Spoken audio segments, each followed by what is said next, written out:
Bakit lumaki ba? Bigla. Nung pagka-biopsy, bigla po siyang lumaki. Oo, kasi na ano siya, nasugat. Nung hindi po siya binabiopsy, hindi naman po siya halata. Nung na-biopsy na po siya, Oo, kasi nasaktan siya, kumbaga sa sugat. sabi nga daw po nila, Na-trigger siya. nagulo ang ano. Nagulo yung mundo.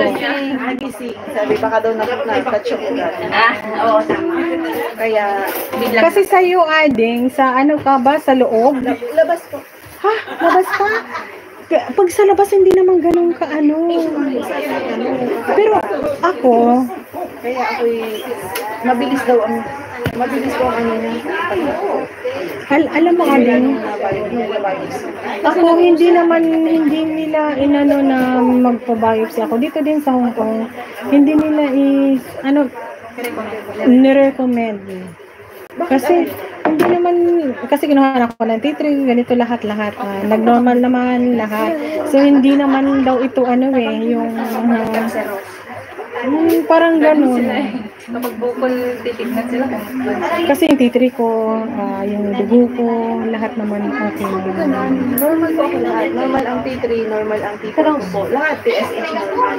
Pero sabi ko kasi ng doktor, pero hindi mo naman malalaman kung cancerous o hindi ang isang bukol kung hindi ibabiopsy. Pero sabi niya, hindi ka naman din pwede operahan agad. Kasi normally daw po ang ginagawa is pwede, kung gusto mo operahan ka muna or para ma-biopsy, o gusto mo i-biopsy bago ka operahan. Nasa sa akin, doon ka mag-decide kung mapa-opera ka o hindi. Pag mo yun.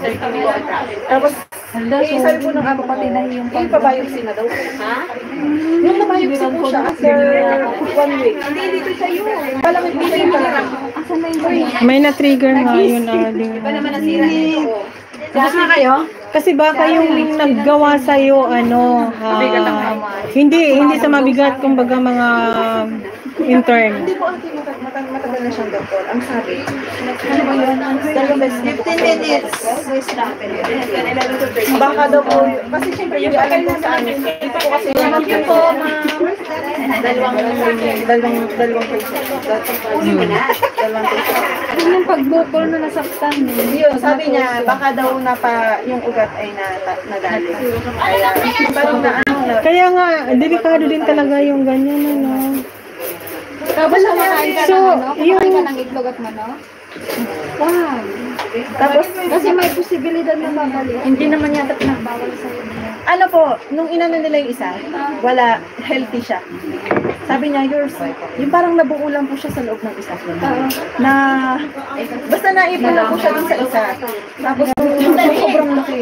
Ate, alam mo yung pinakita. Siyempre, tulog ako. Alam mo yung jumbo na itlog? Ha? As in, gano'n siya. Parang duck? Parang duck? Binabad sa ano yun? Oo, nasa garabo. Tapos nakikita niya, pero nasa tela pa yun ang binigyan. Sabi, this is the one that, alam, para po lang siyang lemon na malaki. Yung lemon na malaki. Yung Min, nasa loob mo, ang laki niya.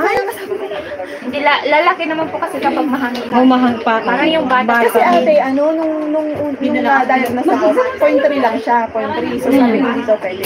Tapos after nung i-ultrasound ulit ako, nung babae, perfect na yung 6 cm na siya. Oh, mas Oo, ang bilis lang ng Produce na. wala masyadong ano. Tapos nakikita mo rin po yung legs, so talaga po. Mas okay nga rin na natakbo. Stress din yun. Pero huwag mo kakainin Oo. ng itlog at saka manok. Hindi naman. Kasi sa nataraw pa Oo. Hindi, mag-ano ka kami. lahat lang yung mga Malansa. Actually, paano pa ko din kay Doc Ato? Yan ang doktor ko kasi. Nagpakonsult na lang sa kanya. Sino ba yung doktor na yan? Pero pati yan. Sa Facebook? Nagpakonsult po ako sa kanya. Nagpakonsult po ako sa kanya. Okay na? Agent na pre-consultation niya. Nagpakonsult po ako sa kanya. Hindi ko na po nagawa yung pinapagawa niya sa akin. Oo nga, nakita ko yung bahay. Hirap. Hindi ko kilala kung sino. Hindi ko talaga po masunod. Sino yan? Sinong ano yan? Kaninong picture yan?